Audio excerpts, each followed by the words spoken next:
नमस्कार, मैं हूं पवन त्यागी। लोकसभा चुनावों में भारतीय जनता पार्टी ने इस बार भारत के कोने कोने में अपने प्रचार में पूरी ताकत झोंकी है। आज तक कभी अब से पहले ऐसा नहीं हुआ कि साउथ के प्रदेशों में भी भारतीय जनता पार्टी की परफॉर्मेंस ऐसी रही हो कि अब यह माना जा रहा है कि साउथ में भी Bharatiya Janata party double digit में कई राज्यों में लोकसभा की सीटों को प्राप्त करेगी। अब ऐसे में पंजाब, जहां की 2019 की अगर मैं बात करूं तो मात्र 3 लोकसभा की सीटों पर भारतीय जनता पार्टी ने प्रत्याशी उतारे थे, 3 में से 2 जीत हासिल हुई। इस बार भारतीय जनता पार्टी ने योजनाबद्ध तरीके से पंजाब के अंदर काम किया और जिस तरह से योगी जी का उत्तर प्रदेश का काम देखने के बाद पंजाब के अंदर भारतीय जनता पार्टी की छवि बनी,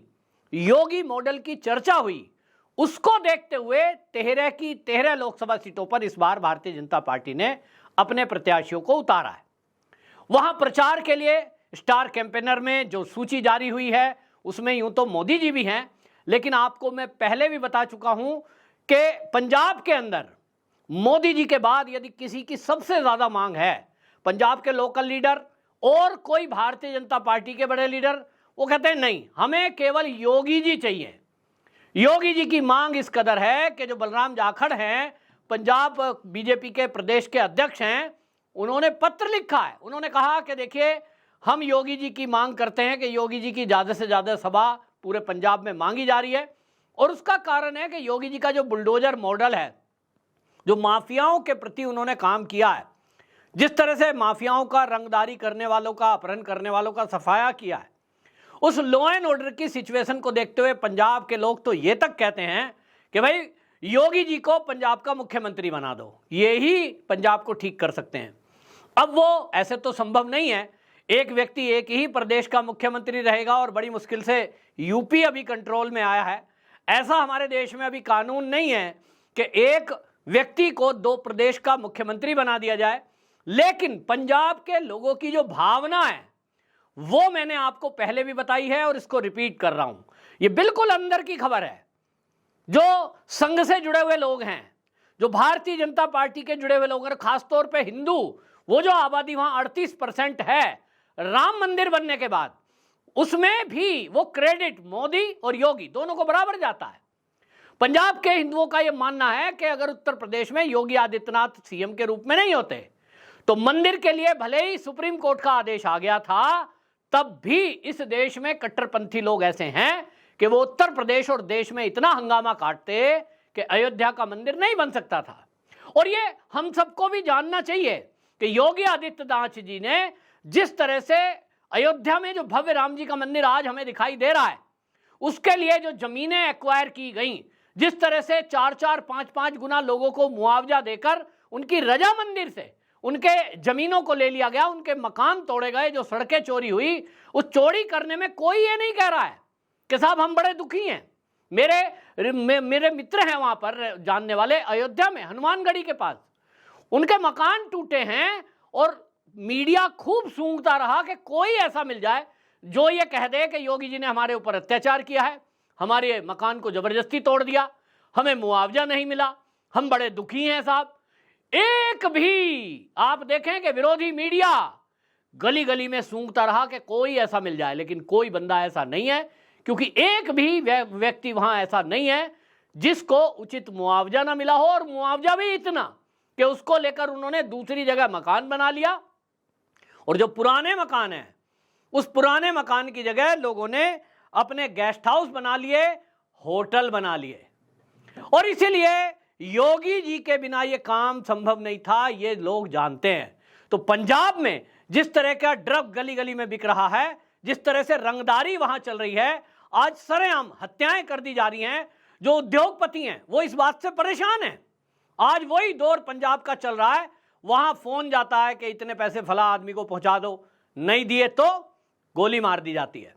और आलम यह है कि आम आदमी पार्टी की वहां सरकार है, उस सरकार में भगवंत मान सीएम हैं, खबरें बाहर नहीं आती क्योंकि मीडिया को इस तरह से मैनेज किया गया है कि आपको दिल्ली में बैठकर कोई पंजाब के अंदर की खबर नहीं आएगी। सोशल मीडिया है, सोशल मीडिया के बंदे जरिए आपको जरूर वो खबरें मिलेंगी, लेकिन वो पंजाबी में बोलते हैं, पंजाबी भाषा में यूट्यूब चैनल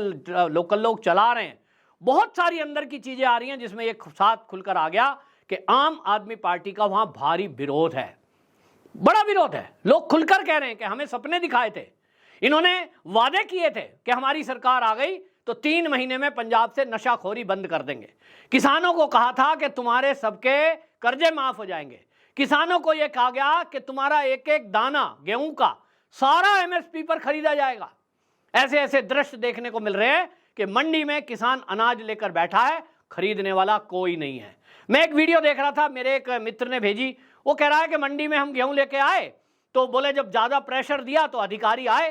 कि भाई हमने एमएलए से को फोन किया, क्या हो रहा है जी, आपके झूठे वादे हो रहे हैं, चुनाव का दौर है। इनको लगा विरोध हो जाएगा, अधिकारी आया और उसने गेहूं उठाया और सारे किसानों के गेहूं में मॉइस्चर बता दिया, आपके गेहूं में तो नमी लग रही है साहब, ये नहीं लिया जाएगा।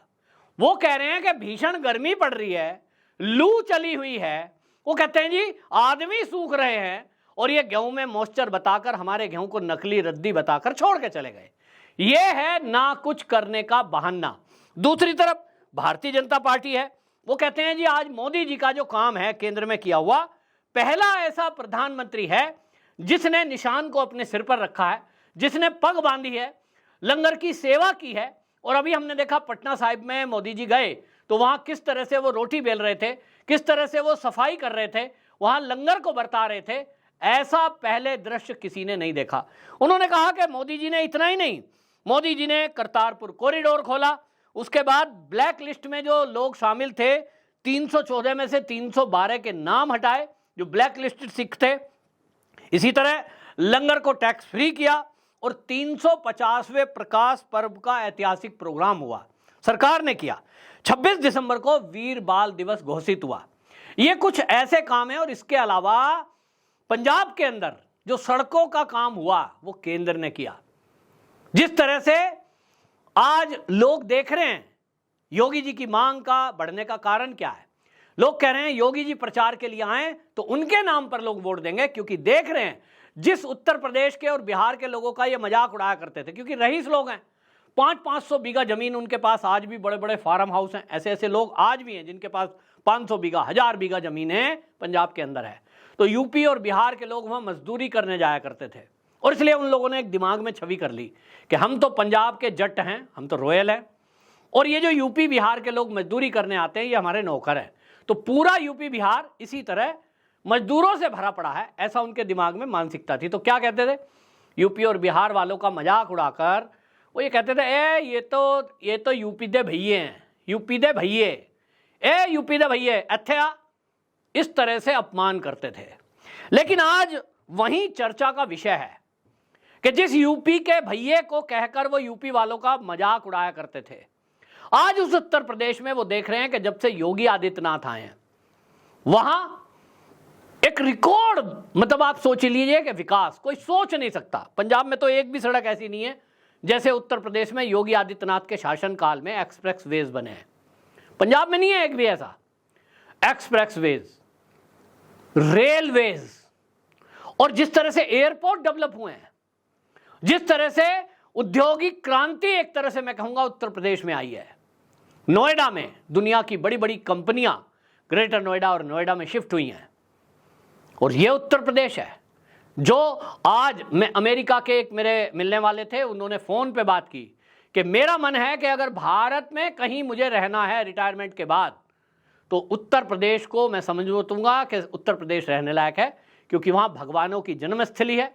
और वो भूमि है कि राम जी भी वहीं पैदा हुए, श्याम जी भी वहीं पैदा हुए, भोले बाबा काशी जी में बैठे हैं और इतनी पवित्र भूमि है, वहां योगी जी का शासन है। मतलब योगी जी के शासन में लोग रहना चाहते हैं। पंजाब के लोगों की भी राय यही है कि हमें भी योगी जैसा सीएम चाहिए। और जब योगी जी प्रचार के लिए आएंगे तो निश्चित रूप से वो जब बताएंगे कि हमने उत्तर प्रदेश में देखिए क्या क्या किया है, कैसे विकास किए हैं, कैसे हमने लाखों लोगों को फ्री के मकान दिए हैं, कैसे हमने स्वयं सहायता समूह बना करके 1 करोड़ महिलाओं को रोजगार, स्वयं रोजगार में उनको जोड़ा है, परिवारों को खुशहाली आई है। और आज उत्तर प्रदेश का योगी सरकार है जहां लगभग 7 लाख सरकारी नौकरियां दी गई, एक भी नौकरी में कोई 1 रुपया रिश्वत नहीं लिया गया। ये बड़ी बात अपने आप में है। ट्रांसफर पोस्टिंग में जो धंधा चलता था योगी जी ने वो खत्म कर दिया, और इसीलिए पुलिस जो आज काम कर रही है वो मार्केबल है।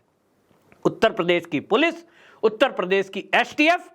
अपराधी, माफिया, गुंडे, आतंकी कांपते हैं यूपी पुलिस के नाम से। यह छवि योगी जी के शासन में बनी है, और इसलिए पंजाब के अंदर आपको मैं पहले भी बता चुका हूं, रिपीट कर देता हूं। आज का जो मेरा आकलन है, आज का जो आकलन मैं देख रहा हूं कि पंजाब में 13 सीटों पर भारतीय जनता पार्टी के प्रत्याशी, कांग्रेस और आप साथ मिलकर लड़ रही है, दूसरी तरफ अकाली। और इसमें ताज्जुब ना मानिए कि अगर 13 में से मिनिमम मेरा आकलन है, आज आप नोट कर लीजिए, 7 सीटें भारतीय जनता पार्टी, 13 में से 7 क्लियर मुझे जीतती दिखाई दे रही है। एकजुट जो वो हिंदू वोट है 38% जो मैंने बताया, वो वोट जो है योगी जी के और मोदी जी के और राम मंदिर के प्रयास, राम मंदिर के निर्माण, इस मुद्दे पर एक होता दिखाई दे रहा है मुझे। वहीं जो सिख हैं और वो जट सिख जो पढ़े लिखे हैं, जो इंडस्ट्रियलिस्ट हैं, उनको लगता है कि यहां बीजेपी शासन रहा, बीजेपी के सांसद रहे तो पंजाब का विकास भी होगा, इंडस्ट्रियल एरिया का विकास होगा, और ये जो समस्याएं आ रही हैं ये खत्म होंगी, और इसीलिए वहां भारतीय जनता पार्टी के प्रत्याशियों के जीतने की चांस, संभावना ज्यादा है। कुछ लोगों का कहना तो यह है कि 13 की 13 सीटें भारतीय जनता पार्टी इस बार जीत सकती है।